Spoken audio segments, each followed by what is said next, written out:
Hi, this is Paul Thompson from Spitfire Audio. I'm very excited today to show you the latest addition to the BML family, which is our low brass library. And this is a library with 4 instrument sections: the contrabass trombone, tuba, a cimbasso, and then a pair of cimbassi. And without further ado, I'm just going to start playing so you can have a listen. So this is the contrabass trombone.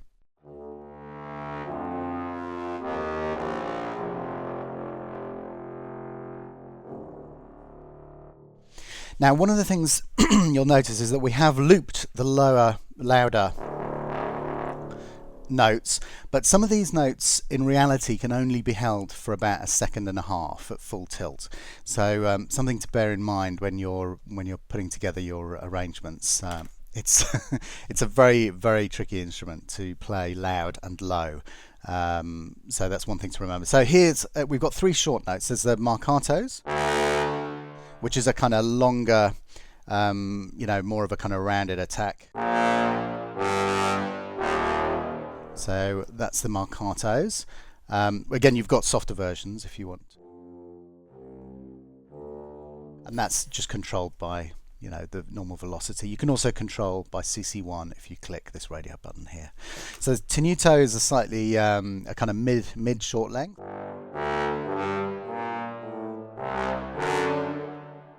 So that's a fabulous, useful thing as well. And then the shorts here.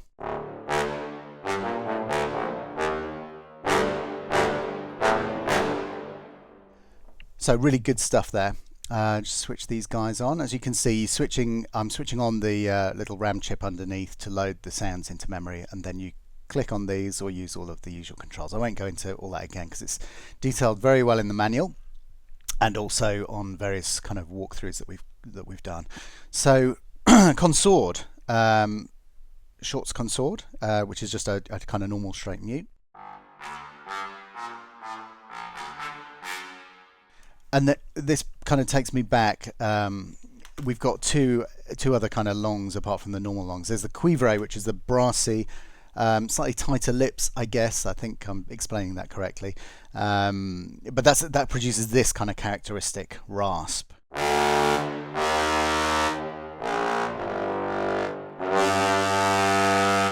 Really nasty little, well, not little, really nasty sound. That is fantastically nasty. And then we've got the kind of the muted longs, the consorts here.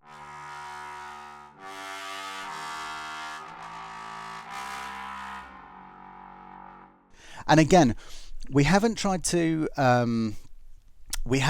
kind of, what's the word? We haven't tried to kind of clean this in a sense to try and make it totally even across the range. It's far more interesting. There are certain areas of the instrument, and this applies to the whole trombone family really, but especially the lower trombones.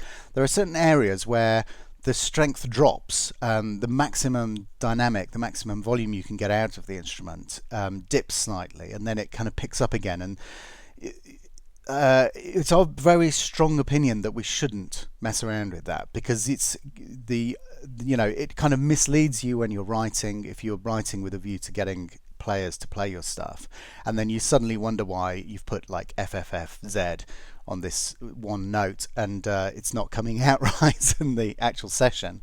And the reason obviously is that if that note can't be played, FFFZ. So we've tried to keep all of the kind of timbral qualities of the instrument across its range, and try to make it as kind of realistic as possible, so that what you end up with in your but one of the things about that is that obviously rips and falls, they can't be played across the entire range. There's obviously you can't rip up to you can't really get any lower than that, because there's nothing to scoop up from. And then conversely with the falls, if we just switch over to the falls here, a little bit easier to go down there, but it gets a lot stronger as you go up to the top. So that is the contrabass trombone. Let's have a look at the tuba. So let me load everything up. At the end of this walkthrough, once I've played you everything, I'll go back quickly and we'll look at the different microphones, but we'll leave that to the end. So here we've got our normal kind of longs. This is the legato patch in the library. The tuba sounds particularly lovely with this legato. Get the most value actually from the tuba out of this particular group of instruments with the legato, but let me play it.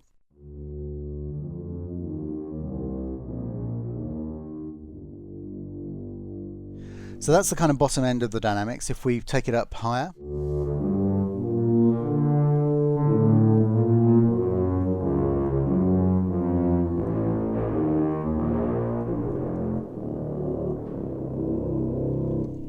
now again you're hearing the real thing there, much harder to get from one note to the next as you reach the very bottom of the range, and also slightly noisier as you're moving between notes on certain ones of those transitions. And we've you know, in line with our philosophy, all of that gorgeous you know, stuff that kind of clunks and clangs from the instrument as it's being played.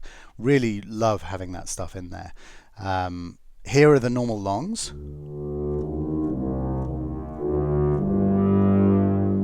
So, you know, you've got a fabulously fat sound in here. We've got the muted.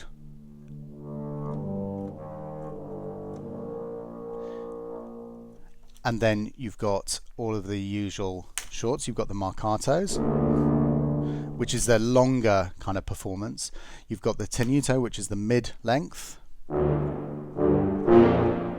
And then you've got the shortest ones, again, you can get nice and quiet on these, and then really a little bit more abrasive at the top end. And we've got the muted shorts as well.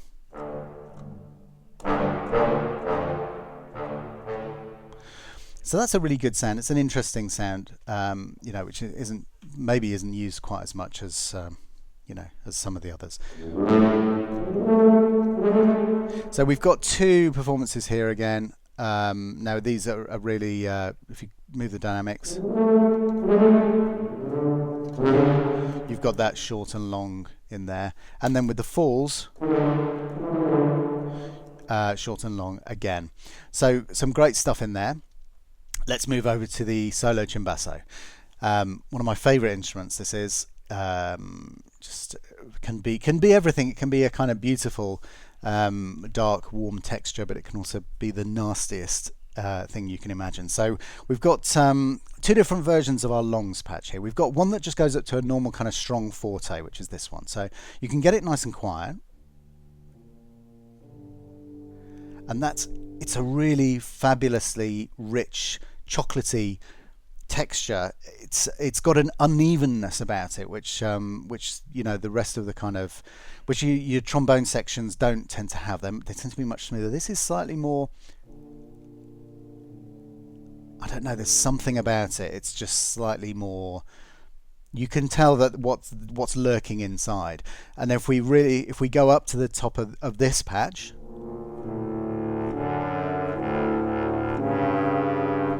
you can hear, oh, we're listening to just the tree mic there. Let me put everything else in, why not?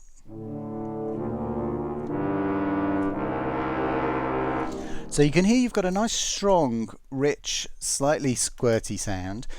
But if we go up with the cuivre sound, then this is the thing that everyone really knows the Cimbasso for. So again, remember, this is just the solo, it's just one player.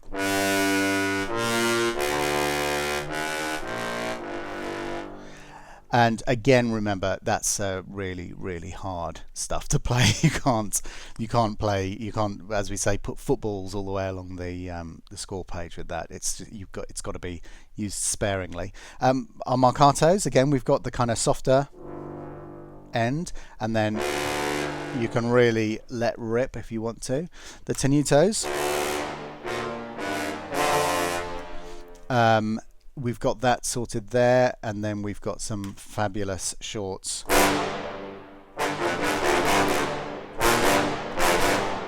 And just incredible, really. And again, you've got lovely rips and falls. So some great stuff in there. And then finally, we have our Cimbasso 2.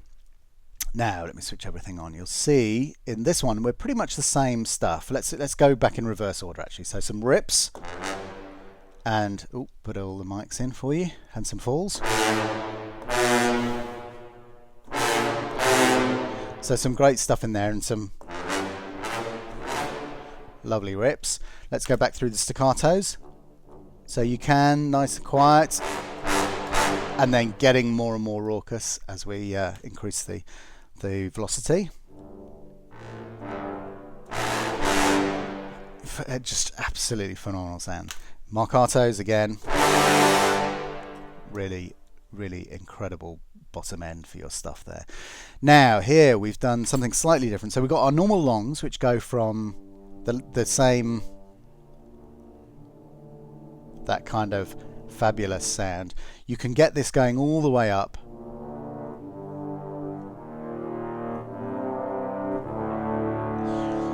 to a nice rich, again kind of slightly what's the word? I want to say mellifluous. That's a terrible word to use, but you know, a nice, that kind of fabulous top end there.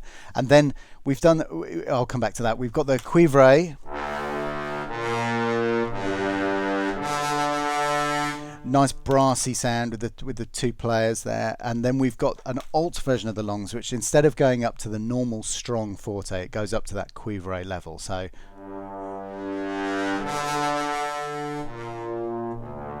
you can just bring in a little bit of edge there on the cuivre. So that's the pair of Cimbassos. So let's go back to our contrabass bone, and then we'll just have a quick listen through some of the shorts up, because it's kind of easiest to hear what you're listening to with that. So here you have basically the way that we've done this is we've got the mics all set so that they balance beautifully at a kind of flat line, and then beyond that you've got some control over what, you know, whether if you want to go in and start tweaking the mix so that you get a different sound, then that's completely possible. So this library, everything defaults to -6 on your main volume slider, because once you've got these boys all loaded up, and then you know you're kind of really letting rip, it's going to knock out your master bus quite quickly. So especially if you've got more than one mic position going. So if we want to just look at close, I'm going to turn that up a bit, and then let's have a listen to this.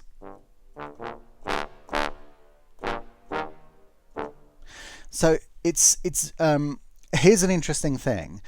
This is why you know, in my opinion, the brass really benefits most out of the whole orchestra in some ways from having the room.